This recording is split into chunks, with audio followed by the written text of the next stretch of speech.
जहां किशोरी जी सु लगाव बढ़ गयो, समझ लो जीवन धन्य भया। तीर्थ जाए फल एक है क्या, बोले मन शुद्ध होएगो। संत मिले फल चार, यदि जीवन में संत मिल गए तो फल चार मिलेंगे क्या, बोले अर्थ धर्म काम मोक्ष, ये चारों पर पुरुषार्थ आपको संत मिलने से मिल जाएंगे। आगे क्या कबीर ने लिखा, बोले सद्गुरु मिला अनेक फल। यदि जीवन में सद्गुरु मिल गया तो एक दो नहीं अनेका अनेक फल। लिखा कबीर विचार, कबीर ने विचार करके लिखा कि जीवन में सद्गुरु मिल जाना चाहिए। महाराज अजामिल त्रिकाल संध्या करता है, भगवान का भक्त है, लेकिन एक दिन जरा सी गलती है गई। गलती क्या बन गई कि एक बेस्या के घर से निकल के जा रहे हो तो बेस्या के घर में नृत्य गान है रहे हो नृत्य गान। जैसे अभी आप यहाँ विराजे हैं और यहाँ से थोड़े आगे जाएं और कहीं पर नाच गाना है रहे हो, तो हमारी जो कर्ण इंद्रिय है ये नाच गाने की तरफ बहुत जल्दी जाएगी। कथा में मन लगाना पड़े लेकिन नाच गाने में मन अपने आप लग जावे। ठीक है, कथा में सत्संग में मन को लगाना पड़ेगा लेकिन नाच गाने में मन अपने आप लग जावे। अजामिल की दृष्टि गई, अरे ये बेस्या के यहाँ नाच गाना है रहे हो, तो अजामिल एक बार गयो नृत्य को देखो। नृत्य देखने के पश्चात अजामिल बार बार जाने लगा, फंस गया, इतना फंसा त्रिकाल संध्या छूट गई, भजन छूट गया, पूजा पाठ छूट गई। क्या रह गया कि सिर्फ उस बेश्या के ही जीवन में लिप्त हो गया। आचार्य चरण कहते हैं, आचार्य चरण कहते हैं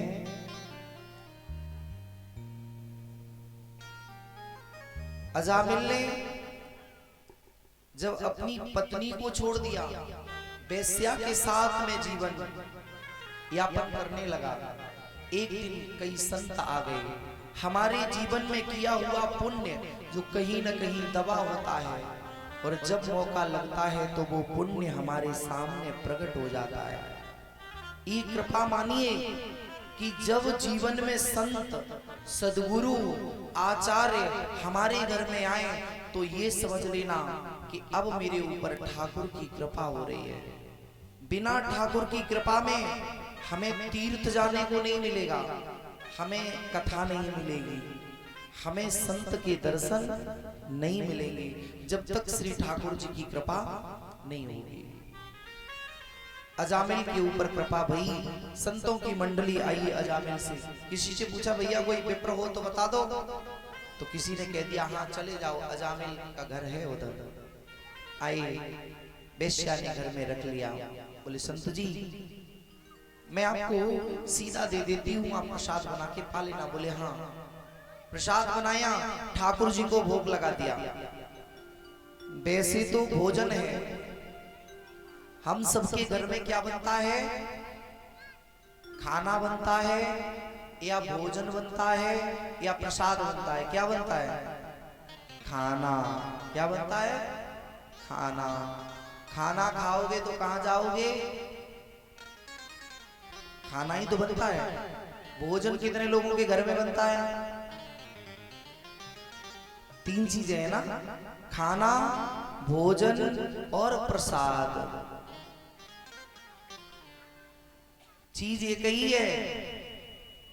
एक तो महाराज खाना है, कौन सा वाला कि शाम को सो गए, बर्तन उल्टे सीधे पड़े हैं, सुबह जल्दी जल्दी जगे, श्रीमान जी को जाना है ड्यूटी, उल्टे सीधे रसोई में गए, बर्तन धुले और बस बनाया बिना नहाए धोए, मुंह भी नहीं धुला। अब ये क्या है, खाना। खाना खिलाया, खाना खिला के श्रीमान जी ऑफिस चले गए। दिन भर बुद्धि। अब भोजन कौन है? मैया पहले जगे, घर में झाड़ू लगाए, फिर स्नान बनाए, सारा काम करके स्नान बनाए, फिर बनाए, बना करके भोजन जो बने अपने छोरा छोरियों को देखे, स्कूल इत्यादि भेजे।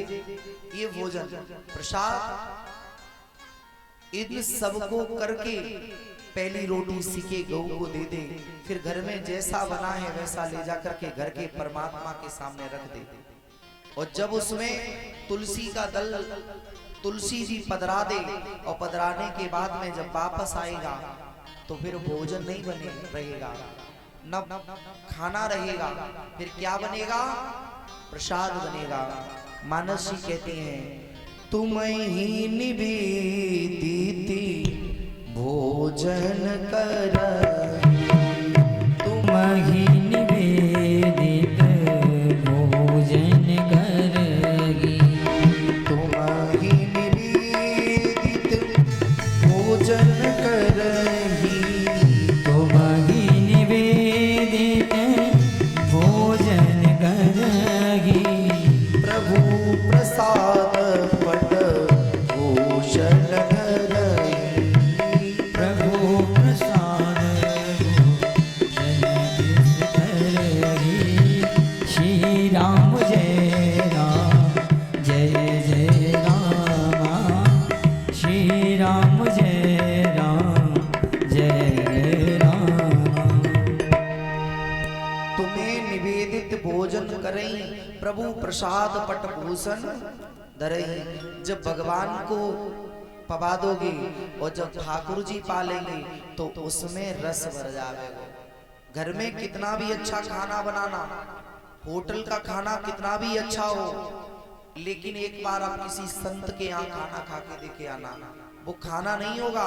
और जबकि संत तो जैसा उल्टा सीधा होगा सब डालेंगे, और डाल के 10 मिनट में साग भाजी सिद्ध करेंगे और ठाकुर जी के सामने रख देंगे। भोजन बनने के बाद मंदिर में कितनी देर रहना चाहिए? कितनी देर में ठाकुर जी पाते हैं? ऐसा नहीं है कि ले गए और रखा, और जब तक ठाकुर जी तैयार हो पाने के लिए तब तक थाली बाहर। और कहीं कहीं ये व्यवस्था है कि गिन के रोटी बनाई जाती है। डोलू के पापा को पूछी जाए कितनी खावे वो, तो वो कहेगा 10, तो वाकई 10 ही बनेंगे। डोलुआ तो कितनी खावे वो, 2, तो 2 ही बनेंगे। बाकी मेहताई खावेगी उतने ही बनेंगे। फिर अब भगवान सोचे, जैसे भोग लगाई भी दे तो भगवान सोच लें कि बाई चांस अगर हमने खा ली कहीं इसके यहाँ, तो बेचारो डोलुआ को पापा रह जावे वो भूखो, कि मैया भूखी रहे बीमारी ना है, चाहे डोलुआ मरे और चाहे डोलुआ को पिताजी मरे भूखे। लेकिन वो तो कभी भी भोजन बनाओ तो ठाकुर जी के लिए फुल्का अलग से निकालो कि प्रभु मेरे घर के लोग जितना खाते हैं उनसे ज्यादा पहले ठाकुर जी के लिए, और ले जाकर के ठाकुर जी के पास में रखो। पहले मंदिर में जाओ, कह के आओ कि प्रभु आप प्रसाद पाना, मैं अभी लेके आता हूं। अगर उनके ऊपर पुष्प चढ़े उतार के साइड से रख दो, मुकुट है उतार के रख दो, क्योंकि हम भी जब कहीं से आते हैं तो शरीर पर भारी वस्त्र होते हैं, वो क्या करते हैं? उतार के रखते हैं पहले आसन पर बैठ करके। फिर भगवान से कहो प्रभु अब हम प्रसाद लेके आ रहे हैं, जल का लोटा हो उसे चेंज करके फिर रख दो, जल बदला दो, रख दो, फिर जाकर के प्रसाद लेकर के आओ। वो प्रसाद कैसे? बोले किसी की दृष्टि नहीं पड़नी चाहिए प्रसाद पर, तब तो प्रसाद है। नहीं तो तुम्हारे प्रसाद को यदि किसी ने देख लिया तो उसमें दोष लगेगा। कहीं किसी ने कह दिया तुम्हारे पास सुंदर व्यंजन ना हो पाए, तो लोग कहेंगे भैया ऐसा भगवान को पवावे हो, क्योंकि कभी घी है कभी नहीं है, कभी साग है कभी नहीं है। लेकिन परमात्मा ये नहीं कहते कि तुम हमारे लिए सुंदर सुंदर से मालपुआ बना के लाओ, नहीं, परमात्मा कहते हैं तुझ पर जैसा है जो भी है तू मेरे सामने लेकर के आ। और जब तू मेरे सामने कुछ भी ना हो तो तुलसी के पत्ते को ले जा करके ठाकुर जी के सामने रखना और कहना प्रभु अब कुछ नहीं है, तो ये इतनी तो व्यवस्था सबके यहाँ रहती है ना। और कहना भी कितना भी सुंदर व्यंजन बनाना, भले ही मालपुआ परोसना, लेकिन कहना क्या कि जो भी रूखा सूखा है प्रभु इसे पालो। रोज रोज कहोगे तो ये भरोसा है, ये पूरा विश्वास है व्यास गादी का कि एक दिन परमात्मा अवश्य में पाने आएगा। कलयुग में ही भगवान पाने आते हैं, लेकिन पवाने वाला तो कोई होना चाहिए, है ना। आते हैं राम कोई बुलाने वाला चाहिए। जब बुलाने वाला होगा तभी तो आएंगे, और बुलाना वाला होगा ही नहीं तो वो फिर कैसे आएंगे। अब भगवान का इंतजार कौन करे जब हम लोग अपने मैताई बाप को भोजन नहीं दे सकते हैं, तो भगवान के लिए कहां है। अगर बूढ़े से बाबा जरा से लेट है गए तो फिर रोटी ठंडी वाली खानी पड़ेगी वाको। फिर बात मुझे उम्मीद ना करे कि गरम गरम मिलेगी वाको। अजामिल की पत्नी ने सामग्री दी, संतों ने बनाया, ठाकुर जी को भोग लगा के पाया। मन में आया हे प्रभु मैंने इसका अन्न खाया है, आप इसके ऊपर कल्याण कर देना। प्रातः काल हुआ, अजामिल से कहा अरे तू तो विप्र है, तेरे यहाँ कितनी संतानें हैं? बोले ठाकुर जी की कृपा से 9 संतानें हैं। अच्छा, बोले हाँ। बोले अब की अगर कोई संतान हो, तेरा कर्म बिगड़ गया है अजामिल, तो तू मेरे कहने से अपने छोरे का नाम नारायण रख लेना, और लाली है जावे तो नारायण ही रख लेना। ठीक है, नारायण नाम रखे हो। ठाकुर जी की कृपा भई तो बाके छोरा भयो। अब छोटे वाले छोरा सु बहुत स्नेह, और मेताई बाप को नियम होवे या तो बड़े वाले संतान सु होवे स्नेह ज्यादा, या सबसे छोटी वारी से। बीच वारी तो ऐसे ही होवे धक्का पेट वाले वे तो खचड़े, उनसे प्रेम रेम ना होवे। हाँ दिखावा भले ही माता पिता करें के हैं शिवानी, बोले दिखावा होए लेकिन तुम सो स्नेह विस्नेह ना है। हाँ स्नेह नहीं हो सकता, स्नेह ज्येष्ठ से होगा या सबसे छोटे से होगा। अच्छा ऐसे नहीं समझे तो ऐसे समझ ले, ट्रेन तो सभी ने देखी होगी। बोले महाराज बहुत जाते हैं, ट्रेन में इंजन या तो आगे लगेगो या फिर पीछे। काऊ ने यदि बीच में लग तो भयो देखो लगेगो, बीच में नहीं लगेगो। इसीलिए कभी भी माता पिता के अंतिम संस्कार के लिए या तो ज्येष्ठ पुत्र होगा या सबसे छोटे वाला होगा। तो अजामिल का प्रेम बड़े से नहीं हो पाया, छोटे से हो गया संतों की कृपा से। अब भोजन पाने जा रहा है, बुलाता है अरे नारायण आओ प्रसाद पाते हैं। तो वो कह देता पिताजी अभी नहीं थोड़ी देर में, तो थोड़ी देर रुक जाता है। फिर कहता है नारायण क्षुधा लग रही है, आजा प्रसाद पा लेते हैं। बुला तो अपने छोरे को रहा है, लेकिन कृपा दूसरा नारायण करता है। धीरे धीरे इतना प्रेम, अगर कहीं खेलने चला जाता है वो बालक तो कहता है अरे नारायण तू मेरी आंखों से ओझल कैसे हो गया। और इस नारायण राम की ऐसी कृपा भई कि जिस समय अंतिम समय है, यमराज के दूत लेने के लिए आए। कारे कारे से यमराज के दूत जैसे ही सामने आए, डर गए अजामिल, एकदम चिल्लाया, बोले अरे नारायण मेरी रक्षा कर, हे नारायण भाग गया बचा। अब बुला तो अपने छोरा को रहो, लेकिन दूसरे बारे नारायण ने सुनी, अपने पार्षदन को भेजो, बोले जाओ लेके आओ मेरे भक्त को। रास्ते में यमराज के दूत और भगवान के पार्षदन में युद्ध है गए। यमराज के दूत बोले ये रही यम फांस, नहीं जाएंगे, कलयुग के आदमी पाप करेंगे, बाद में नाम ले लेंगे, तर जाएंगे। वो तो अपने छोरे का नाम ले रहे और प्रभु जी बिना मतलब में बुला रहे। यमराज से कही, यमराज ने ठाकुर जी से कही जाके हे प्रभु वो अपने बालक को बुला रहे हो, वो आपको ना बुला रहे हो। तो भगवान ने बड़ी सुंदर सी बात कही, बोले हे यमराज तुमको एक बात बता, नारायण नाम मेरो पहले परे हो या वाके छोरा को? बोले प्रभु नाम तो पहले आप ही को तो। बोले बड़े नारायण हम हैं या वो है? बोले आप बड़े हो, आपने जगत को बनायो, देव बनाए, ब्रह्मा को आप नहीं बनायो, तो वो तो अबे बालक है। तो बोले फिर एक बात तुम वो जे बात और बता दे। फिर जब मैंने वाकू बुलायो, मैंने वाकू बनायो, पुरानो नाम मेरो, तो फिर वाने जब अब बुलायो तो वाने अपने छोटे बालक को ना बुलायो, तो किसे बुलायो? बोले बड़े वारे को।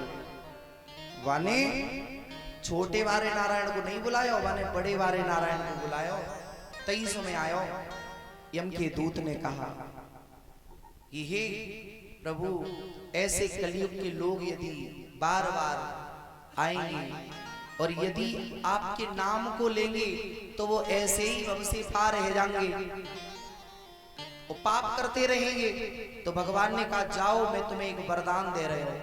कलिकाल में जो पहले से भजन नहीं करेगा तो मरते समय सबसे पहले तुम इसका कंठ पकड़ लेना। क्या पकड़ना? कंठ।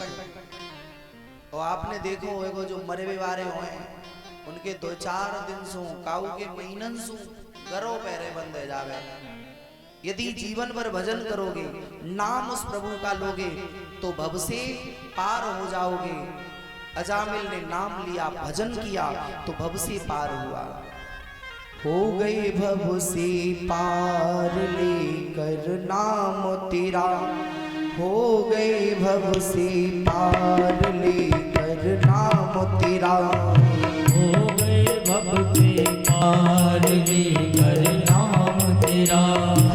नाम तेरा प्रभु नाम तेरा, नाम तेरा प्रभु नाम तेरा, नाम तेरा प्रभु नाम तेरा, नाम तेरा प्रभु नाम तेरा।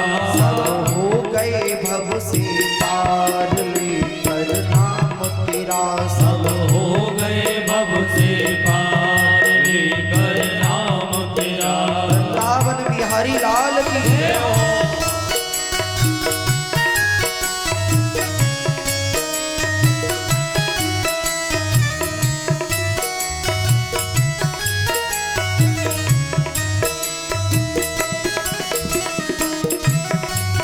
राधे हरि बोल।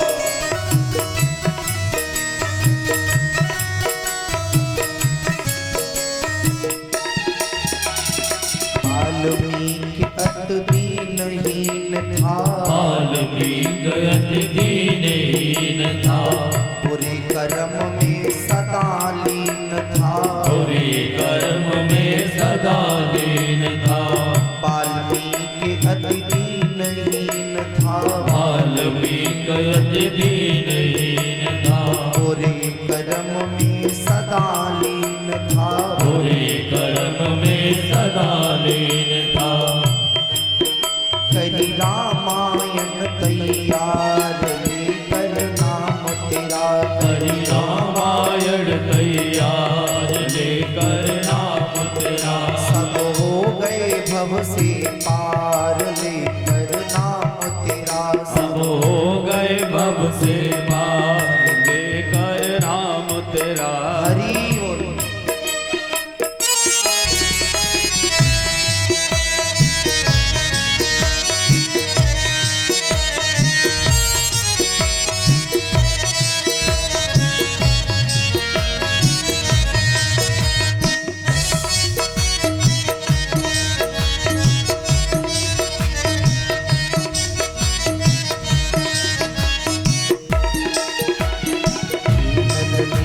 जाति के वानर, हे नल नील जाति के वानर, हे नल नील जाति के वानर, हे नल नील जाति के वानर। राम नाम लिख दिया सिला पर, राम नाम लिख दिया सिला पर। है गई सेना पार लेकर नाम तेरा, आदि हो गई सेना पार लेकर नाम तेरा। सब हो गए भव से पार लेकर नाम तेरा, सब हो गए भव से पार लेकर नाम तेरा। हरि बोल।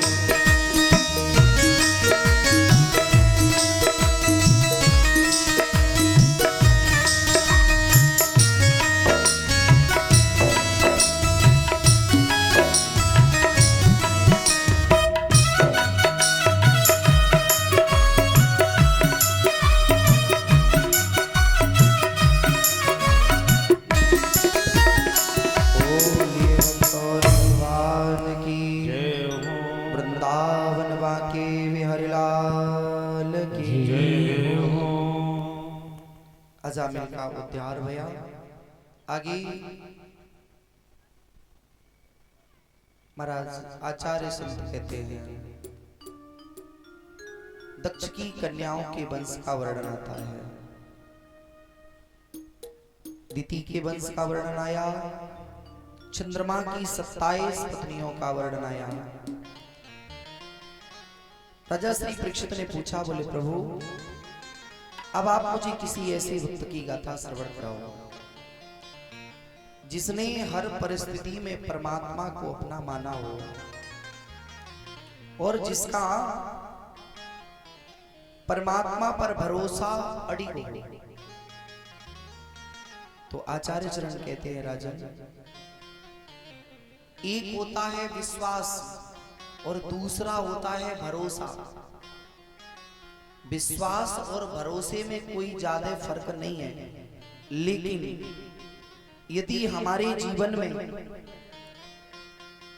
विश्वास है तो विश्वास में फल दे सकता है, लेकिन विश्वास कभी भी डिग भी सकता है। आज लोग कहते हैं ना कि भैया मुझे तुझ पर विश्वास है। कब तक? बोले जब तक तू सही चलेगा तब तक, और जिस दिन तू सही नहीं चला उस दिन मेरा विश्वास डिग जाएगा। लेकिन यदि भगवान पर भरोसा है तो एक वो होता है भैया तुझ पे मुझे तो पे भरोसा है, और भरोसा तो सिर्फ दो ही पर हो सकता है, संसार में किसी पे भरोसा नहीं हो सकता। एक तो हरि पर और दूसरा बंधुओं गुरु पर। तीसरे पर भरोसा करना मान लो कि खड्डे में ही गिरने के बराबर है। भरोसा करोगे तो वो भरोसे के बदले में आपको फिर भरोसे पर विश्वास कर सकते हो, क्योंकि जगत में हो ना तो विश्वास करोगे। भरोसा किसे सबसे ज्यादा हुआ? तो शुकाचार्य ने सुंदर श्री सप्तम स्कंद में कथा को श्रवण कराया है कि जो दिति के पुत्र हैं, संध्या काल के समय दिति ने जाकर के ऋषि कश्यप से कहा, कश्यप ऋषि की 13 पत्नियां हैं। पद्म पुराण के अनुसार कश्यप ऋषि की 13 पत्नियां हैं, लेकिन भागवत जी में सिर्फ 4 का वर्णन ज्यादा दया है। पहली दिति और अदिति, कद्रु और विनिता, इन चारों का विवरण ज्यादा दया है, क्योंकि दिति से देवता भय, अदिति से दैत्य को जन्म भयो, कद्रु से सर्प जाति उत्पन्न हुई और विनिता से पक्षियों की उत्पत्ति हुई। इन्होंने संध्या काल के समय कश्यप ऋषि से रमण करने के लिए इच्छा जताई। तो कश्यप ऋषि ने कहा यह समय भजन के लिए है। सायंकाल के समय कभी भी भोजन, शयन, व्यसन इत्यादि नहीं करने चाहिए। जिस समय सूर्य अस्ताचल की ओर जा रहा हो उस समय हमें चाहिए कि भगवान का स्मरण करना चाहिए। क्योंकि उस समय भगवान महादेव मैया गिरजा को लेकर के जगत में घूमते हैं सांझ के समय, और जो प्राणी जैसा करता जा रहा है वो तो सिर्फ कहते जा रहे हैं ऐसा ही कर। उस समय क्या करना चाहिए? उस समय भगवान का चिंतन करना चाहिए। कितना भी रोगी हो, लेकिन शाम के समय लोग कहते हैं भैया अब दोनों समय मिल रहे हैं, अब तू उठ के बैठ जा। उस समय भोजन नहीं करना चाहिए। उस समय जितना हो सके शांत रह करके भगवान के नाम का जप करना चाहिए। और प्रभु के नाम का जप करेंगे तो नाम हमें आराम देगा, नाम हमें आराम देगा। जब नाम जपेंगे तो जीवन में आराम मिलेगा, और आराम मिलेगा तो खाने को पकवान मिलेंगे। जब नाम जपेंगे तभी ये कृपा होगी। तो वक्त के भरोसे की गाथा बताते हुए कहा कि दिति ने नहीं मानी तो इनके यहाँ पर कश्यप ऋषि ने कहा, बोले संतान तो होगी लेकिन दैत्य होंगे। तो महाराज इनके यहाँ 2 पुत्र हुए, एक हिरण्याक्ष और दूसरा हिरण्यकश्यप। हिरण्याक्ष पृथ्वी की चटाई बना करके ले गया और ले जा करके विष्ठा की दीवार में चिनवा दिया। यहां हमारे श्री ठाकुर जी ने बराहा भगवान का रूप रखा। किसका? वराहा का। बोलिए बराहा भगवान की। बराहा भगवान का रूप रखा। रखने के तत्पश्चात हिरण्याक्ष से युद्ध किया। हिरण्याक्ष ने जब बार किया तो भगवान का एक सींग टूट गया। विष्ठा की दीवार है तो भगवान ने अपने मुंह से उस विष्ठा की दीवार को चोटें मारी, जिससे ठाकुर जी का जो मुख है वो बहुत कठोर बना। बीच में पिचका हुआ है।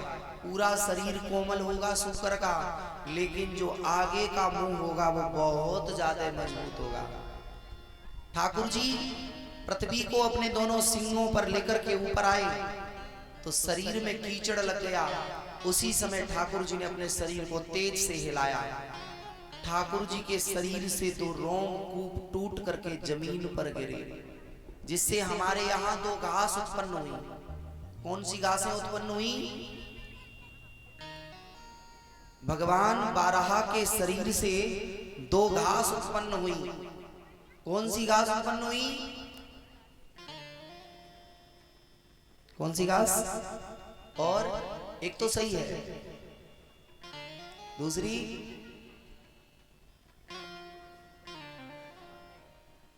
भक्तवत्सल भगवान की। हाँ, एक कोई लाली बता रही है दूब घास, बहुत सुंदर।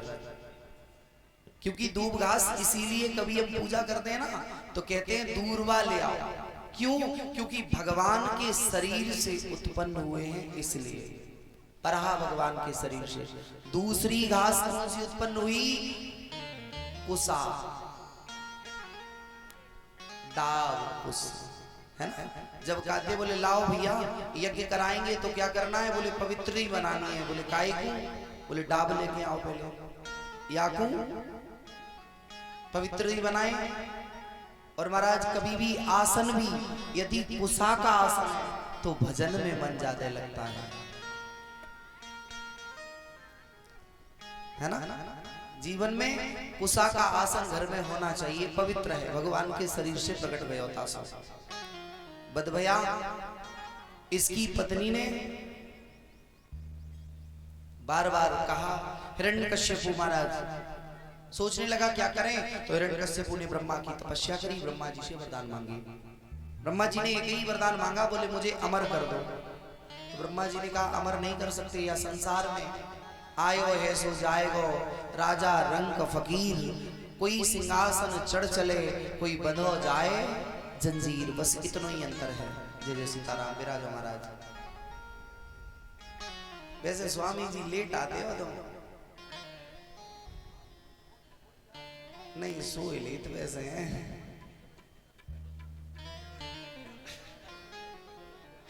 तो कहा महाराज यहाँ पहलवानी करनी है तुम्हें? बोले भक्तवत्सल भगवान की जय हो। मोहि ब्रज की धूल बना दे लाडली श्री राधे। मोहि ब्रज की धूल बना दे लाडली श्री राधे। मोह ब्रज की धूल बना दे लाडली श्री राधे। मोहि ब्रज की धूल बना दे लाडली श्री राधे। लाडली श्री राधे। लाडली श्री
भक्त वत्सल भगवान की जय। महाराज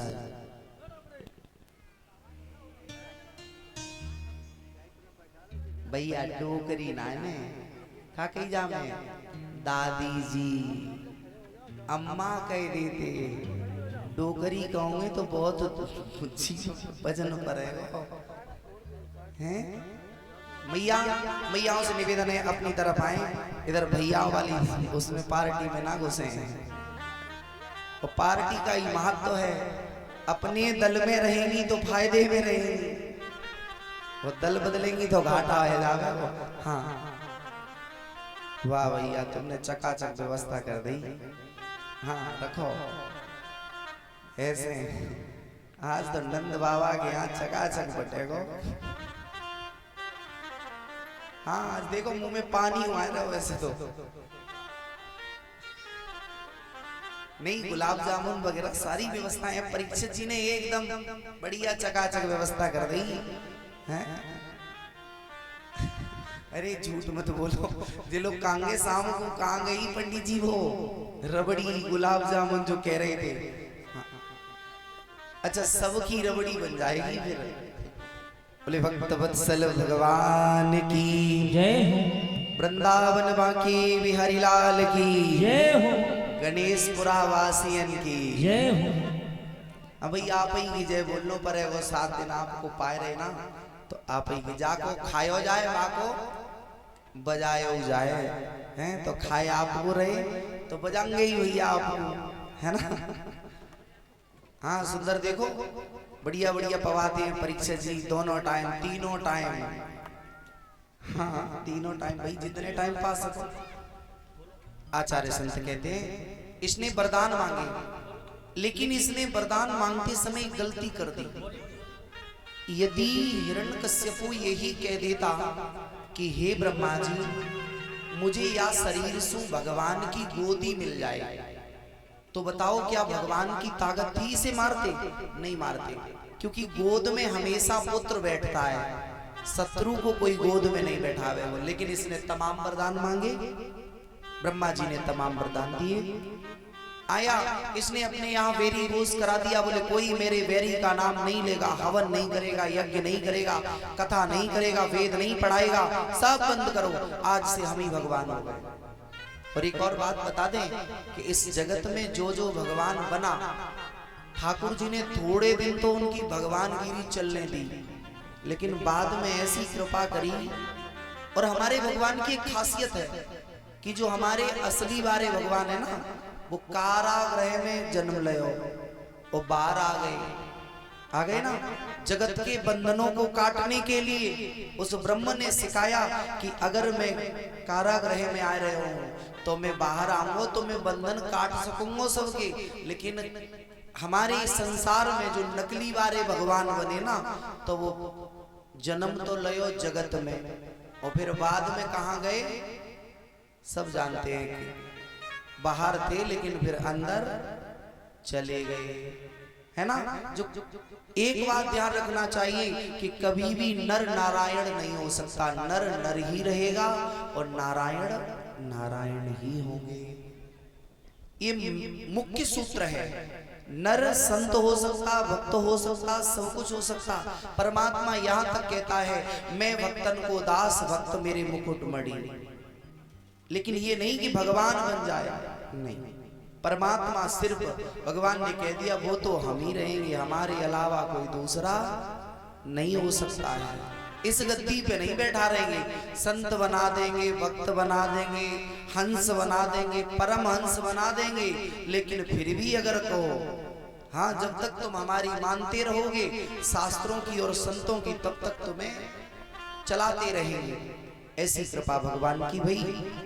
अब बन गया भगवान, तो भगवान ने सोचा क्या करें, इसके यहाँ व्यवस्था कैसी बनानी चाहिए। तो जिस समय पहली बार गया था ना तपस्या करने, तो इसकी पत्नी जो कयादु है उसका हरण इंद्र ने किया। नारद बाबा ने मार्ग रोका, बोले रुक जाओ। क्यों? इसे मुझे दे दो, इसके गर्भ में ही मैं चलता फिरता एक ऐसा बम फिट करूंगा जो अपने घर में ही आग लगा दूंगा, तुम्हें आवश्यकता नहीं है। नारद बाबा ने कृपा कर दी। और बंधुओं, जीवन में जिसे दो लोग मिले हो, त्रेता में जिसको हनुमान जी मिल गए हो और द्वापर या सतयुग में जिसे नारद जी मिल गए होंगे, उसे परमात्मा अवश्य में मिला। विचार करो, जंगल में रहने वाले सुग्रीव को हनुमान जी यदि मिले तो हनुमान जी ने राम जी से मिला दिया। लंका में रहने वाले विभीषण पहले हनुमान जी मिल गए तो हनुमान जी ने चरण पकड़ा दिए राम जी के। और जितने भी भक्त हुए सबको पहले नारद मिल गए होंगे और नारद के बाद में ही सबको भगवान मिल गए होंगे। क्यों? क्योंकि जिस प्रकार शिष्य चाहता है कि हमें कोई अच्छा सदगुरु मिले, वैसे ही बंधुओं और माताओं गुरु भी चाहता है कि हमें कोई योग्य शिष्य मिले। अच्छे माता पिता तो सभी पुत्र और पुत्री चाहते हैं, लेकिन माता पिता भी तो चाहते हैं कि मुझे संतान एक अच्छी प्राप्त हो जाए, जो मेरे आगे मेरे संस्कारों को डूबने न दे। कयादू के गर्भ में है जीव, नारद बाबा ने सदुपदेश किया, ऐसा उपदेश दिया, ऐसा उपदेश किया कि गर्भ से ही महाराज बढ़िया ज्ञान ध्यान प्रकट कर दिया। इस समय की गति है कि गर्भ में जब जीव हो, मैया को चाहिए कि सदाचार से रहे, मैया को चाहिए सत्संग सुनना चाहिए, रामायण को पढ़ना चाहिए। यदि माँ रामायण पढ़ेगी, सत्संग श्रवण करेगी, सत्य आचरण करेगी, तो उसके उदर में भगवान का भक्त पलेगा। माँ चाहे अपने बच्चे को ध्रुव और प्रहलाद जैसा बना सकती है, माँ चाहे तो अपने छोरा को नरसी जैसा भक्त बना सकती है, माँ चाहे तो अपने छोरा को सुभाष चंद्र बोस, चंद्रशेखर आजाद, भगत सिंह जैसा बना सकती है देशभक्त। और माँ चाहे तो अपने छोरा को एक छठो भयो बदमाश भी बनावेगी, जी मैया की करामात होएगी। चूंकि गर्भ में है, जैसा आहार करोगे वैसा ही तुम्हारे यहाँ जीव आवेगा। मैया कयादू पत्नी है, लेकिन धर्म पत्नी है। पत्नी और धर्म पत्नी में बहुत अंतर हो। जो अपने पति को पतन के मार्ग से खींच करके पतन के मार्ग से बचा ले, उसे कहते हैं पत्नी। जो अपने पति का पतन न होने दे, उसे कहते हैं पत्नी। धर्म पत्नी कौन? बोले जो अपने पति को विष्णु से खींच करके धर्म की तरफ लगा दे, ऐसी पत्नी को कहा गया है धर्म पत्नी। पहले तो धर्म पत्नी होती थी, फिर पत्नी हो गई, और अब की स्थिति ठीक नहीं है। अच्छा एक बात बताओ, ये लोगों से कोई पूछे, बोले भैया जी कौन है, तो अक्सर कर कह देते हैं हमारी धर्म पत्नी है, कहते हैं कि नहीं? लेकिन कभी माताओं ने ये नहीं कहा होगा ये हमारे धर्म के पति हैं। नहीं तो आपने सुना हो तो बता देना हमें कभी जीवन में। क्यों? इसके पीछे कोई तो कारण होगा। कल की कथा में आप लोगों ने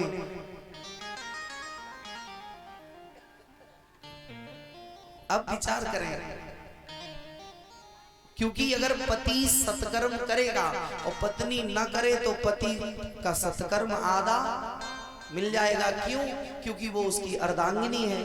और पत्नी सत्कर्म करे तो पति को एक चवन्नी मिलने वाली नहीं है। क्योंकि वचन ही भगवान शंकर से माता पार्वती ने यही लिया था कि जब कहीं सत्कर्म करोगे तो मुझे दाहिनी तरफ बिठारोगे, मैं तुम्हारे तब वाम भाग में आऊंगी जब तुम ये संकल्प करो कि अपना किया हुआ सत्कर्म मुझे आधा अपने आप। अब विचार करना, पति बेचारा पढ़ते पढ़ते उसकी आंखों से कम दिखने लगता है, तब बन पाता है डॉक्टर। और देवी जी बिल्कुल टेक हों, फिर भी उनकी डिग्री तैयार रखी है। पति मर जाए चाहे फौज में गोली खा तो भयो, और देवी जी कुछ ना जानती हो तो भी वो बजेंगी। बजती है ना डॉक्टर की, अपने आप डिग्री तैयार है, डॉक्टर नहीं मास्टर है तो फिर। अच्छा कोई जैसे चोर हो तो भाई ये भी एक डिग्री है, जैसे बाई चांस कोई चोर हो तो पत्नी से काऊ ने कही आज दिन तक कहोगे तो लड़ाई है जावेगी। क्योंकि सबको अपनी प्रशंसा बहुत प्रिय लगती है। अब पत्नी का एक और आशय समझ ले, हमने अपने गुरुदेव से सुना कि महाराज ये कोई शास्त्र का मत नहीं है, ये मौखिक जगत का मतलब है। जो अपने पति की खोपड़ी पे 24 घंटा तनी खड़ी रहे, जैसे एक बड़ा सा बैग होता है उसमें दो लगाई जाती है लंबी लंबी, क्या होती है उन्हें क्या कहते हैं, तनी कहते हैं ना। तो जो अपनी पति के खोपड़ी पे तनी खड़ी रहे, बाई को नाम है पत्नी। यहाँ कोई पत्नी नहीं है, यहाँ कोई पत्नी नहीं है, यहाँ सब धर्म पत्नी है। हाँ ऐसे तो ज्यादातर एमपी साइड में हो फूफ की तरफ, ऐसी फूफ की तरफ हो, इतने नायों में इतने तो सब आप धर्मात्मा हो। देखो कथा में बैठे हो, हाँ और अच्छा आप सभी लोग धर्मात्मा तो हो ही। अपनी सासू मैया की डेली चरण कौन छूती है मैया? अरे भगवान जी तो महाराज बहुत बुरी बात है गई है। कोई ना है, देखो वो चश्मा वाली मेहताई कह रही है, कहा महाराज तुम तो पाइन की कह रहे हो, वे तो बाबे पाइन पे पथऊ ना है पूरे मेरे पे हैं। अच्छा हफ्ता भर में कौन सी मैया छू लेती है? एक आध हफ्ता बारी तो है, सर ला रही है बोले हाँ एक आध हफ्ता में। अच्छा ये छोड़ दो, एक हफ्ते में अपने सासू मैया से 5 बार कितनी मैया लड़ती हैं? ये तो सबके हैं, ये तो सब घर घर के जंजाल हैं। मैया ये सब इसलिए बीच में बोल देता हूँ क्योंकि भैया देखो कथा में मन नहीं लगेगा, ओंगोगे। कथा क्या है? बोले औषधि है, और औषधि कड़वी होती है, और कड़वी औषधि को मेहताई क्या करती है? बालक को पहले औषधि खवावेगी तो मुंह बनावेगो, तो बाकू पहले शहद चटावेगी। तो ये क्या है? शहद है। लेकिन शहद से भी जीवन में कुछ न कुछ सीख लेना चाहिए। मधुमक्खी एक एक करके लेके आती है पुष्पों से, और फिर उसमें एक छत्ता बनाती है। लेकिन एक दिन कोई मारने वाला आता है, उस मक्खी को भी मारता है और उसका वो सब कुछ लेके चला जाता है। ऐसे ही बंधुओं हम सभी की गति है। हम सब चाहते हैं कि सुखी रहें, लेकिन कहीं ना कहीं कर्मों में दोष होता है। और काल रूपी मारने वाला जब आता है ना, तो मार करके ले जाता है ना। तभी तो संतों ने कहा कर ले कमाई ऐसी जो साथ जा सके, यहां नहीं साथ जा सके। जैसे एक व्यक्ति के यहाँ संत आ गए, उसने कहा प्रसाद पवाना है, देवी चतुर्थी। देवी ने सूखे सूखे टिक्कर बना के रख दिए, और तब तक देवी का भाई आ गया। तो देवी ने बचे हुए आटे की पूड़ियां निकाल दी। अब मन में आया कि महात्मा को तो टिक्कर पवा देंगे और भैया को पूड़ी पवा देंगे। सो टिक्कर महाराज कर दिए ऊपर और पूड़ी कर दी नीचे।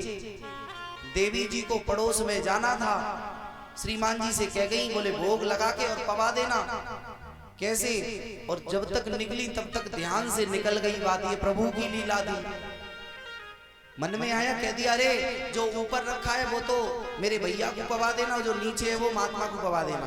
और उन्हें ये पता था कि कहीं ऐसा है कि हमने नीचे जो रखा है वो महात्मा के लिए है और ऊपर रखा है वो भैया के लिए होगा।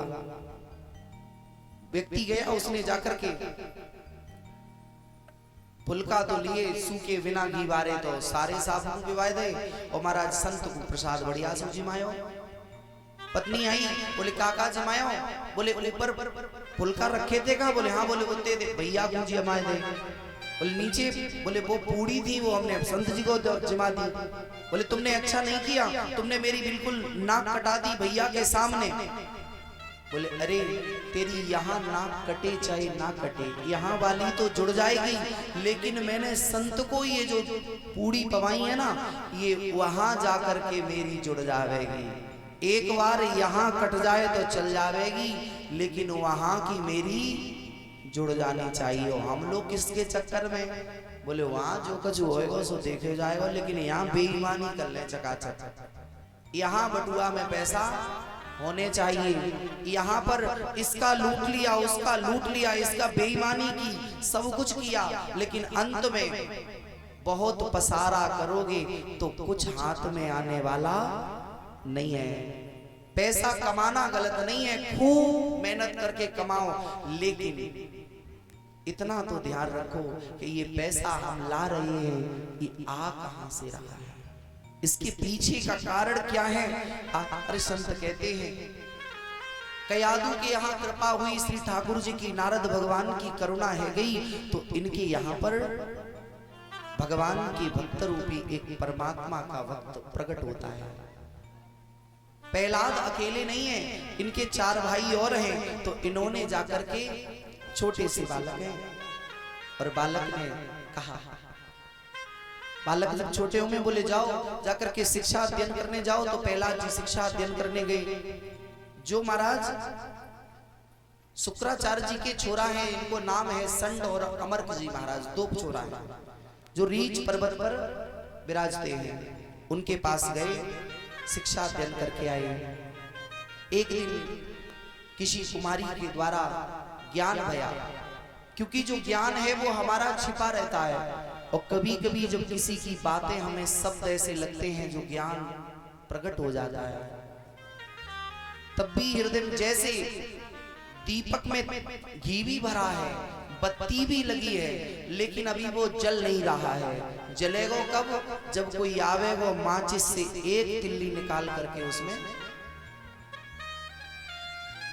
जल नहीं रहा,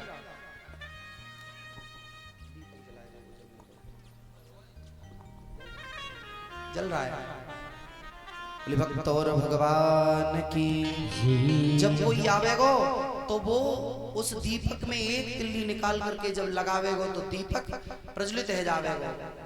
ऐसे ही ज्ञान तो हमारे अंदर है, भक्ति की बत्ती भी लगी है, लेकिन कोई संत, कोई सदगुरु जब भगवान की नाम रूपी तिल्ली निकाल करके और सत्संग के बीच कवर से जब जला करके और उसमें लगा देगा, तो हृदय में प्रकाश प्रज्वलित होगा, और जब हृदय में प्रकाश है जावेगा तो बंधुओं हमें अपने निज स्वरूप की पहचान होने लगेगी। यही हुआ प्रहलाद के जीवन में। ज्ञान तो नारद बाबा ने पहले ही भर दिया, लेकिन जब एक कुमारी ने कह दिया कि भगवान अग्नि से बिल्ली के बच्चे बचा देंगे, तो भरोसा हो जाएगा। तो फिर भरोसा हो जाएगा, तो प्रहलाद के जीवन में विश्वास हुआ। अब प्रहलाद जान गए कि बोले मेरा भगवान हर जगह है। एक दिन की बात, पिता ने जाना, बोले जाओ जाकर के देखें मेरा छोरा कहाँ है, कैसा है। तो सबसे पहले गए, प्रहलाद जी से पूछा, बोले बेटा तुमने कितने शिक्षा कुछ प्राप्त की कि नहीं। प्रहलाद जी ने कहा, अरे पिता मैंने 9 क्लास पास कर लिए। कितने क्लास? 9 क्लास। पिता ने कहा बहुत सुंदर, जरा मुझे बताओ तो सही। तो प्रहलाद ने बड़े सुंदर तरीके से कह दिया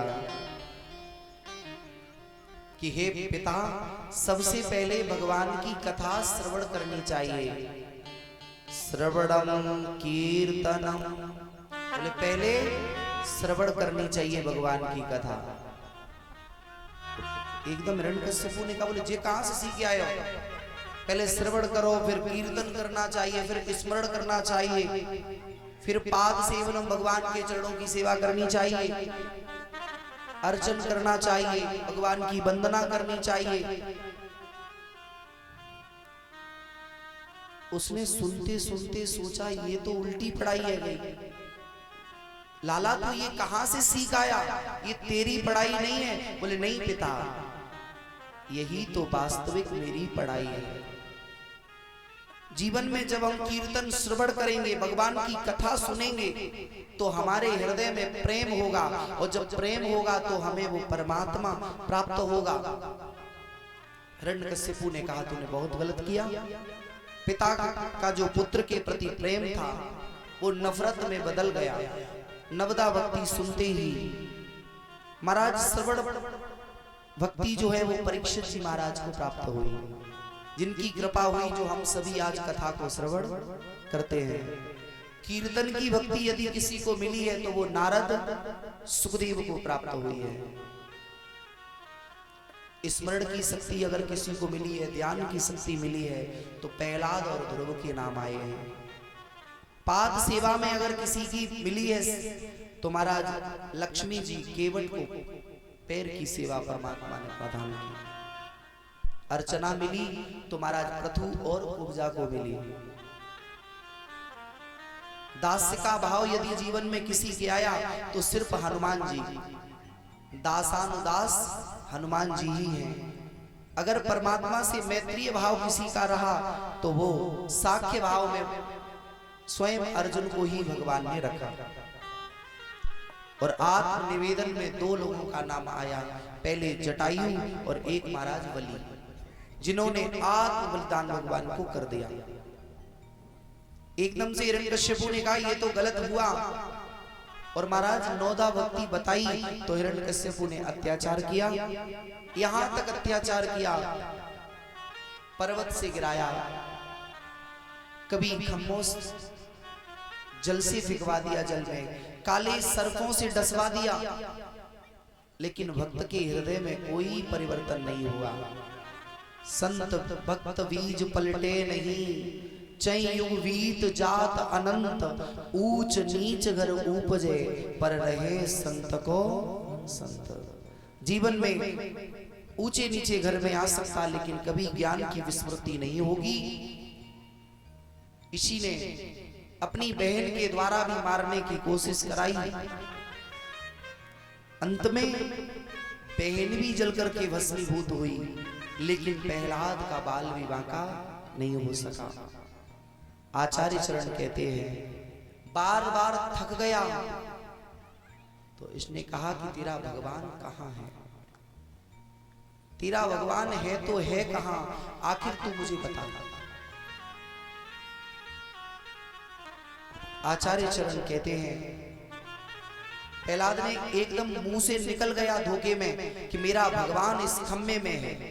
वैसे खम्मे में परमात्मा था नहीं, लेकिन जब भक्त का भरोसा है कि इस खम्मे में परमात्मा है तो भगवान खम्मे से प्रकट होना पड़ा।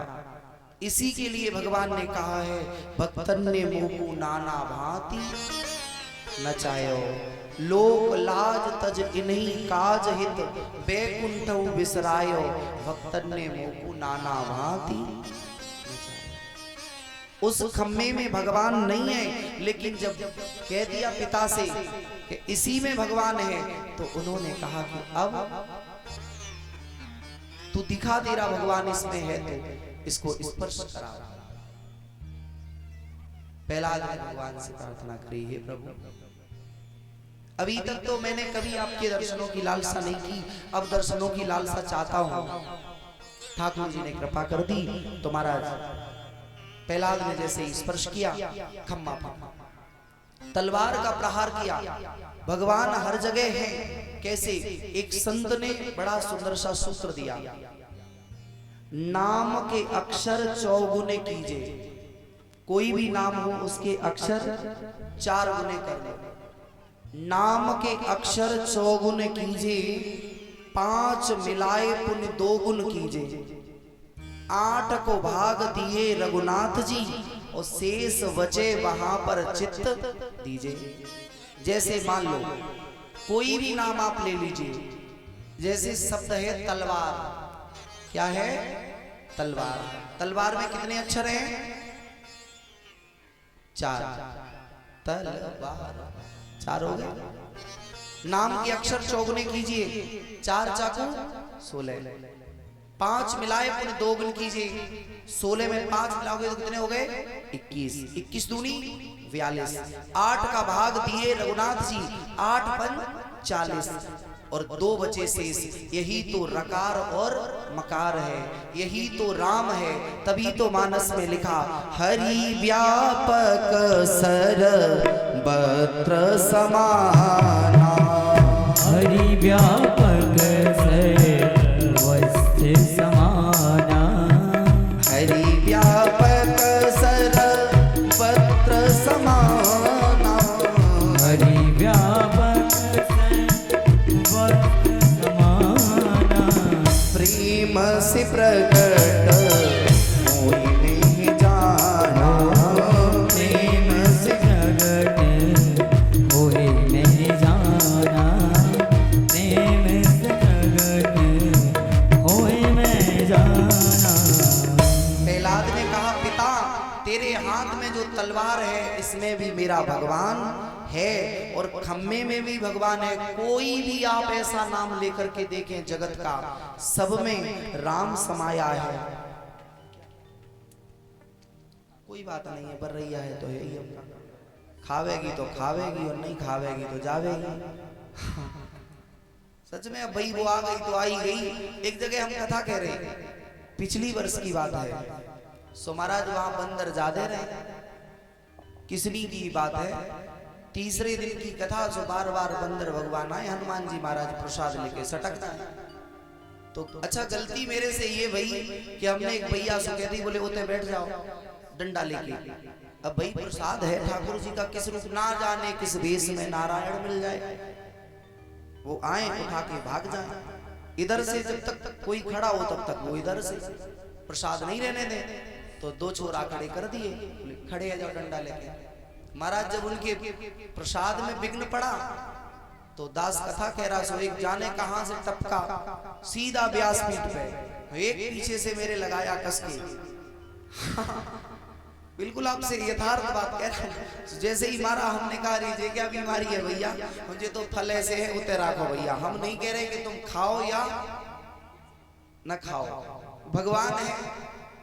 अगर हम अपनी ही व्यवस्था करेंगे, हम खुद ही लाएं और खुद ही पाएं। और कहीं कहीं ये व्यवस्थाएं होती हैं, हर जगह नहीं। अब जैसे आपके गांव में है ही नहीं व्यवस्था, नहीं कहीं कहीं, और एक जगह छोरा छोरी परेशान करें महाराज। हाँ बगाम में प्रसाद चढ़े छोरा छोरी, तो मानस जी कहती हैं बालक बंदर एक स्वभाव। तो हमने कहा चलो वो वाले नहीं आ पाए तो ये वाले आ गए, कृपा तो कोई ना कोई कर रहा है ना। प्रहलाद ने कहा अरे पिता मेरा परमात्मा हर जगह है। आज भगवान के प्रति प्रहलाद का तार लगा और संत कहते हैं जब जुड़े तार से तार क्यों ना मिले कन्हैया, जब जुड़े तार से तार क्यों ना जुड़े कन्हैया, जब जुड़े तार से तार क्यों ना मिले कन्हैया, क्यों ना मिली कन्हैया, क्यों ना मिली कन्हैया, क्यों ना मिले कन्हैया, क्यों ना मिले कन्हैया। जब जुड़े जब जुड़े जब जुड़े तार से तार क्यों ना मिले कन्हैया, जब जुड़े तार से तार क्यों ना मिले कन्हैया। अच्छा गणेशपुरा वासी आज थोड़ी देर के लिए सही अपना तार उस परमात्मा से जोड़ो। थोड़ी देर के लिए भूल जाओ कि हम गणेशपुरा में बैठे हैं, मन में भाव बनाओ कि अब हम कहाँ बैठे हैं, वृंदावन में। और जहाँ कथा होती है वहाँ अकेला वृंदावन नहीं, तीर्थ सकल वहाँ चली आमे। यहाँ सारे तीर्थ यही है ना। थोड़ी देर अपना तार जोड़ो अंदर वाला। जब मिली तार से तार क्यों ना मिले कन्हैया, जब मिले तार से तार क्यों ना मिले कन्हैया।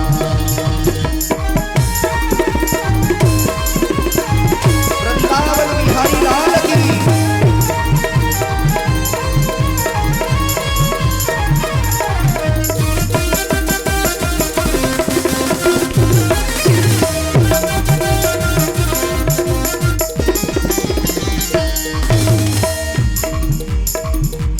जागे भोगी सो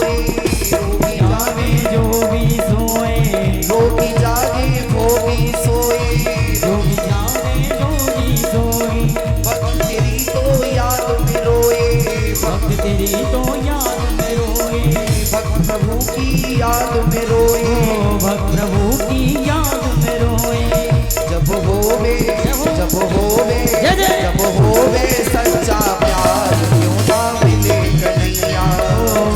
जब होवे सच्चा प्यार क्यों ना मिले कन्हैया। सब हो गए भव से पार क्यों ना मिले कन्हैया।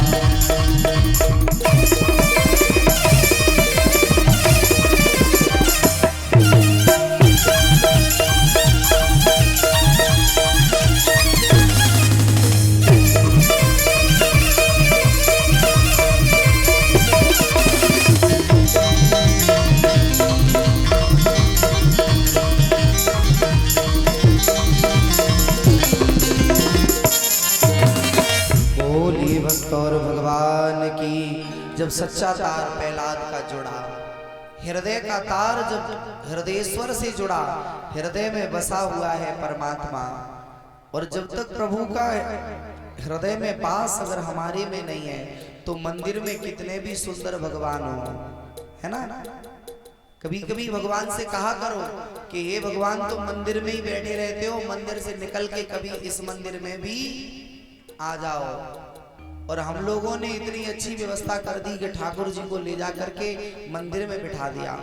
जो हृदय में रहने वाला है उसे ले जा करके मंदिर में रख दिया, बोले तुम मंदिर में रहो। और या हृदय में किने बिठाया? काम को, क्रोध को, लोभ को, मोह को, इसे हृदय में घर दे दिया। और किसी ने भैया इसमें काम क्रोध भी ना भरे हो, काऊ काऊ ने तो बीड़ी पी पी के यहाँ में इतना धुआं भर दो। सो भगवान भाग गए निकल के, बोले अब चलो यहाँ से व्यवस्था बन गए रही। और कोई गुटका मारे महाराज जैसे एकदम चकाचक 100-150 रुपया को एक बार में खावे, है ना। ये सुंदर सा मकान है, इस मकान में परमात्मा बसा है। इस परमात्मा पर जब तार तुम्हारा जुड़ेगा, मंदिर वाला बाद में सुनेगा। और जब तुम रो करके, जब कभी परेशान हो और तुम रो करके यदि भगवान से कहोगे तो मंदिर में जाने की आवश्यकता नहीं है, वो हृदय से ही तुम्हारी बात सुन लेगा। ये सबके साथ ऐसा कभी ना कभी हुआ होगा कि कोई समय ऐसा होएगा कि जब तुम मंदिर जाने लायक नहीं होगे और मुसीबत की घड़ी में तुम एक बार सच्चे मन से कह के देखना कि हे ठाकुर जी अब मैं तुम्हारी शरण में हूं। तो उन परमात्मा में इतनी करुणा है कि वो 1 मिनट में, हम लोग झूठ कहते हैं लेकिन वो वास्तविक सत्य मान लेता है प्रभु। मानव जितनी झूठ, मानव के सामने गिरगिट, और गिरगिट की तो कौन कहे, मानव के सामने तो इंद्रधनुष भी फेल है। ये पल में रंग बदल देता है। प्रहलाद का तार से तार जुड़ा, खम्मा फटा, नरसिंह भगवान प्रकट भये। बोले नरसिंह भगवान की जय हो। इन्हीं नरसिंह भगवान ने हिरण्यकश्यपु से कहा, अरे हिरण्यकश्यपु देखा आधा नर है आधे सिंह है, दौड़ के जाके पकड़ा, दहली के बीच में रख लिया। बोले तुम्हें मरना पड़ेगा। हिरण्यकश्यपु ने कहा, अरे तुम मुझे नहीं मार सकते। बोले क्यों? बोले ब्रह्मा से वरदान मांग लिए। बोले कितने? बोले बहुत मांगे। बोले तूने जितने मांगे होंगे ना उतनी से ज्यादा हम व्यवस्था करके आए हैं। तो जितने भी वरदान मांगता है, उसने कहा अंदर न मरूं बाहर न मरूं, भगवान ने दहली बता दी।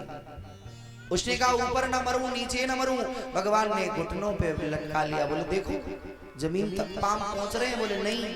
बोले ऊपर हाथ पहुंच रहे? बोले नहीं। बोले बीच ही में सीताराम करनी है तेरी।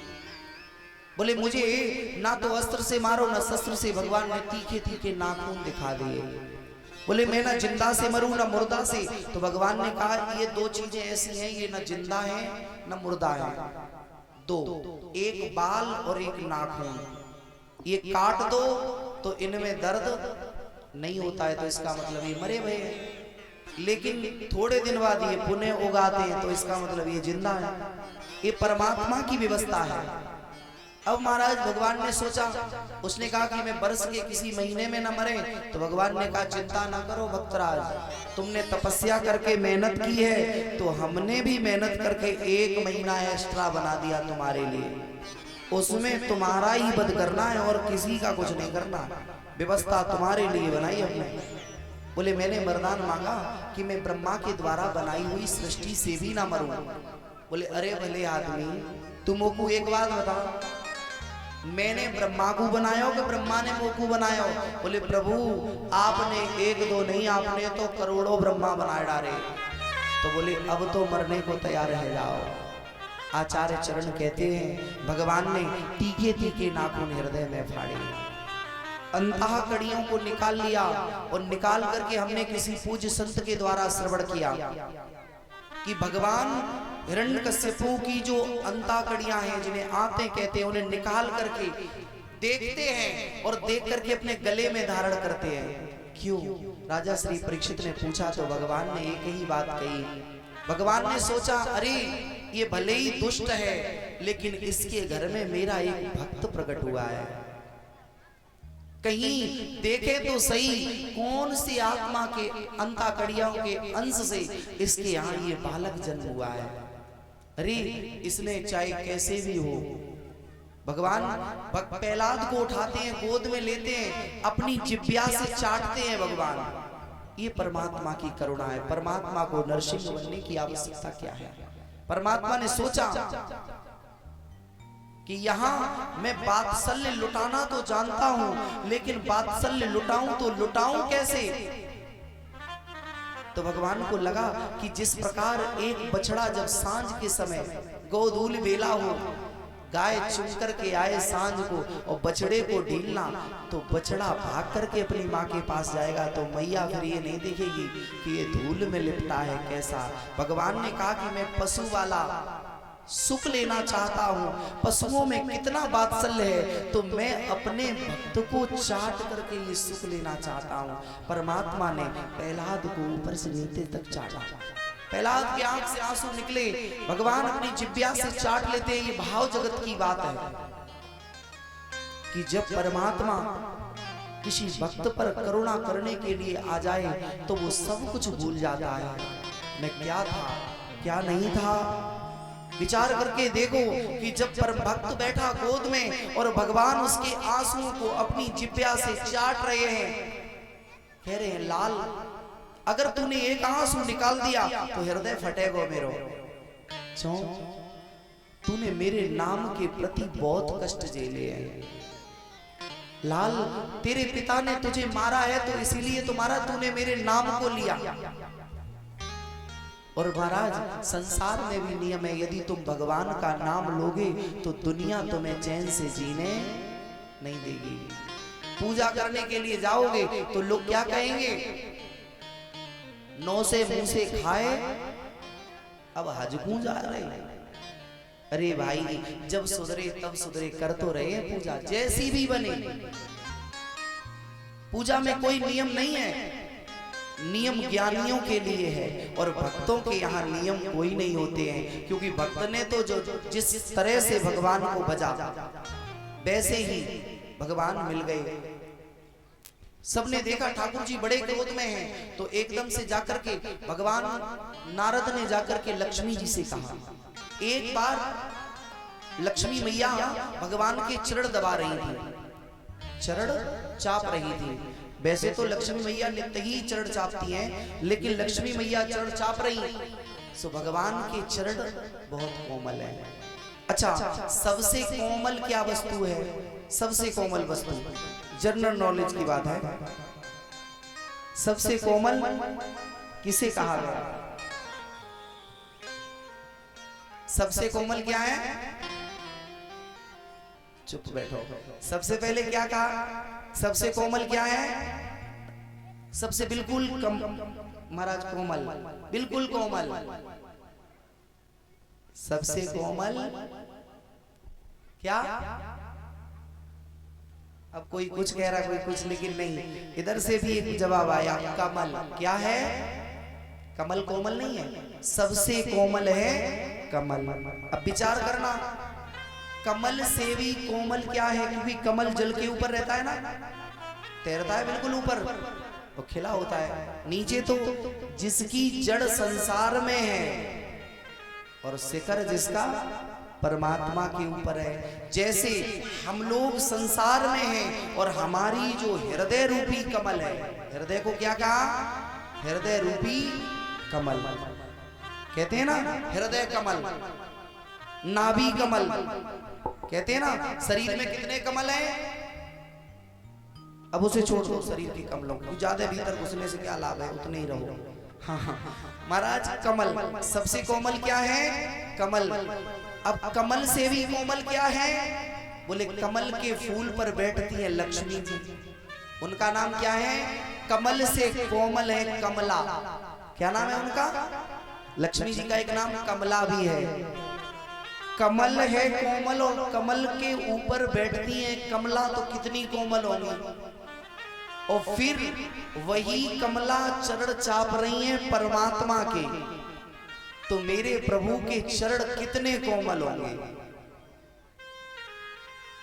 विचार करके देखो, जैसे मानस में आचार्य संत कहते हैं कि भगवान के जो चरण हैं वो कितने कोमल हैं, तो इसकी संज्ञा देते हुए आचार्य चरण बताते हैं कि जैसे दूध के ऊपर जो फैन होती है, उस फैन को यदि कोई छेनी से रख के काटे, अब दूध की फैन को ऐसे फूंक दो उड़ जाए, है ना।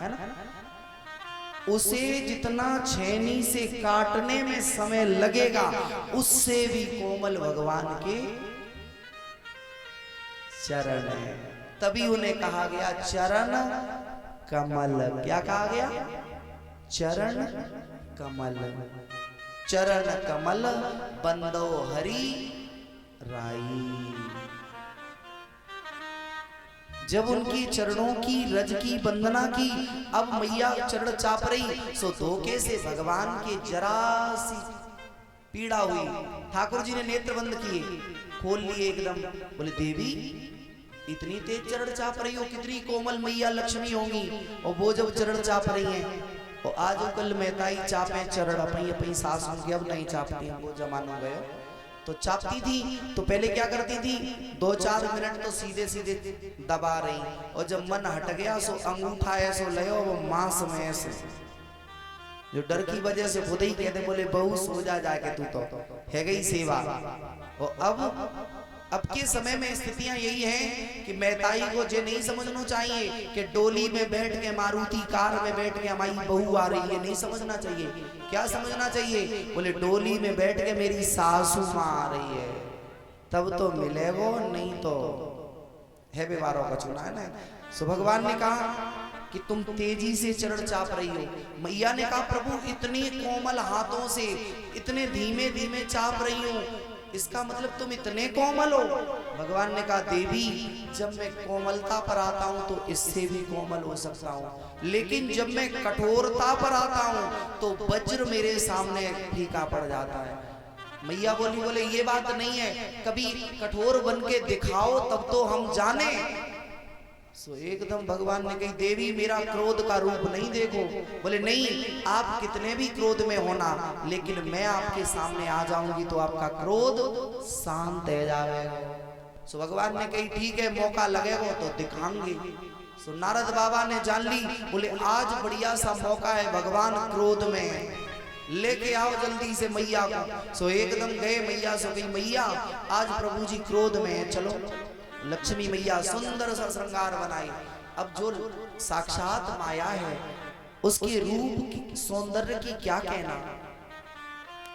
त्रिभुवन को मोहित करने वाली विश्व मोहिनी से भी, जिनके एक रोमकूप से असंख्य रति और काम प्रकट हो जाएं, ऐसी मैया सुंदर सी छटा बना करके आई। और जैसे ही ठाकुर जी के सामने गई और भगवान ने एक दृष्टि डाली, सो खाने के लिए दौड़े गुस्से में, और जैसे ही काटने को दौड़े मैया भागी। बोली ये मेरे पति नहीं हो सकती, जे मेरे पति नहीं है। मेरे पति कितने कोमल थे, जे तो कोई सिंह है जो काट खावेगो मोकू। तो सबने कहा कि इनका क्रोध कैसे शांत होगा। तब प्रहलाद जी ने स्तुति करी, भगवान की स्तुति करी। भगवान ने कृपा करके अपने क्रोध को शांत करे और प्रहलाद जी से कहा कि तुम यहाँ 36,000 वर्ष तक राज्य करो और तुम वरदान मांग लो। तो प्रहलाद ने वरदान मांगा, बंधु ऐसा कोई नहीं मांग सकता। प्रहलाद ने कहा हे प्रभु पहले तो एक कृपा करो कि मेरे हृदय में कभी मांगने की कोई कामना ही ना आवे। अगर मैंने मांग लिया तो मैं आपका दास नहीं रहूंगा, आपका भक्त नहीं रहूंगा, फिर तो मैं आपका नौकर बन जाऊंगा। भगवान ने कहा कोई बात नहीं, तुम्हारा 12 भागवतों में जो 12 भागवत हैं, उन 12 भागवतों में प्रहलाद जी का सर्वप्रथम नंबर आता है। प्रहलाद ने कहा हे प्रभु आप वरदान देना चाहते हो तो एक ही वरदान दे दो।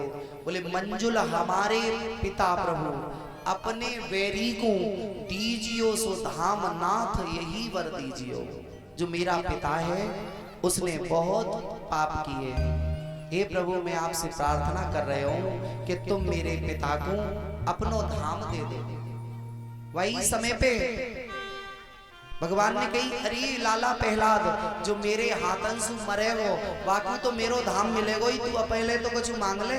बोले नहीं मेरे पिता का अधोगति में नहीं जाना चाहिए। बोले ठीक। रक्त लगा भगवान के नाखूनों में तो भगवान रक्त लेकर के गए। बोले किसी में इसे पोंछ दे। हम लोगों की आदत होती है ना कोई चीज लिखी हो किसी कपड़े में पोंछे कहीं कहीं, तो ऐसे ही भगवान हिरण्यकश्यप का रक्त ले जा करके किसी वृक्ष में लगाने जा रहे थे। हमने किसी संत के द्वारा सुना, उन्होंने दास ने पढ़ा तो नहीं है लेकिन संत के द्वारा श्रवण किया है। तो भाव जगत की बात है और जो बात यथार्थ मन को सत्य लगे तो मान लेना चाहिए। ठीक है। महाराज लेकर के गए तो आम के वृक्ष के पास पहुंचे। बोले तुझमें मैं ये लगा दूं? तो आम ने कहा है प्रभु कभी भी पूजा पाठ होता है, वैदिक कर्म होते हैं, तो मेरे पत्ते से लेकर के और जड़ तक काम में आवेगी, तो प्रभु इस पापी का रक्त मुझ में न लगा दे। भगवान एकदम चले सो आगे जाकर के एक गूलर का वृक्ष और भगवान ने अपने दोनों नाखून हाथों के लिए गूलर में ही लगा दिया। गूलर रोने लगा।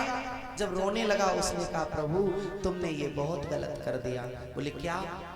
बोले आपने मेरे पापी का रक्त लगा दिया, लोग मुझे पापी समझेंगे। भगवान ने कहा मैंने तेरे रक्त लगाया, अंदर घुस गई है ये, तो तेरा जो फल होगा वो ऊपर से तो सुंदर होगा लेकिन कीड़े लगेंगे तो अंदर ही होंगे। गूलर के जब पाते हैं ना तो पहले कहते फाड़ के देखो जब मैं कीड़ा तो नहीं है, चूंकि हिरण्यकश्यप के रक्त का अंश है। भगवान ने फिर कहा एक वरदान भी दिया। बोले जाओ मैं तुम्हें वरदान दे रहे हो कि अगर कोई प्राणी तीर्थ करके आवेगो, कोई गंगा जी स्नान करके आवेगो और तेरे नीचे से निकलेगो तो तोकू बागो 10वां अंश पुण्य मिलेगो। आचार्य चरण कहते हैं कि गूलर के नीचे से निकलोगे तो, किसी ने कहा बचोगे कैसे? तो एक संत ने बड़ा सुंदर भाव दिया कि यदि गूलर के नीचे से निकल भी रहे हो तो उस समय भगवान नरसिंह की 12 बार नाम लेना चाहिए। कितने बार? 12 बार भगवान नरसिंह का नाम लोगे तो हम अपने पुण्य को अपने आप बचा सकते हैं। आगे इन्हीं के वंश में वेरोचन हुए, वेरोचन के पुत्र बलि हुए। वेरोचन के पुत्र बलि हुए, जिन बलि ने देवताओं से युद्ध किया। युद्ध में सिंधु मंथन भया। सिंधु मंथन क्या है? बोले अध्यात्म भाव से समझ लें, क्योंकि 3 पैंतीस हो गए 36 है ना, और मौसम देखो कितना सुहाना हुआ। ऐसा लग रहा है कि जैसे बारिश होगी। और जब मेरे ठाकुर जी भी आए तो उस समय बादल थे, है ना, तो मौसम भी प्रकृति भी उसी अनुकूल चल रही है। ये ठाकुर जी की कृपा है ना। जैसी भी माता महाकाली की करुणा, तो वैसे ये समय के अनुकूल चलते भाई। अब कथा को थोड़ा शीघ्रता से करे, क्योंकि अभी राम जी भी आएंगे और राम जी के बाद फिर लाला मानो है कि पीरे पीरे वस्त्र पहन के आए सब लोग, है ना। और फिर देखो माता एक एक सहेली को लेके आई हैं। हाँ, और अगर आज नहीं करांगे तो जो कांगे देखो। हाँ, चतुर्थ दिवस है ना। बोले भक्त और भगवान की। लेते हैं 2 बार प्रभु जी का नाम और तत्पश्चात मंगलमयी कथा। सुनी है गोकुल नगरिया, सुनी है गोकुल नगरिया, आजा आजा सवरिया। सुनी है गोकुल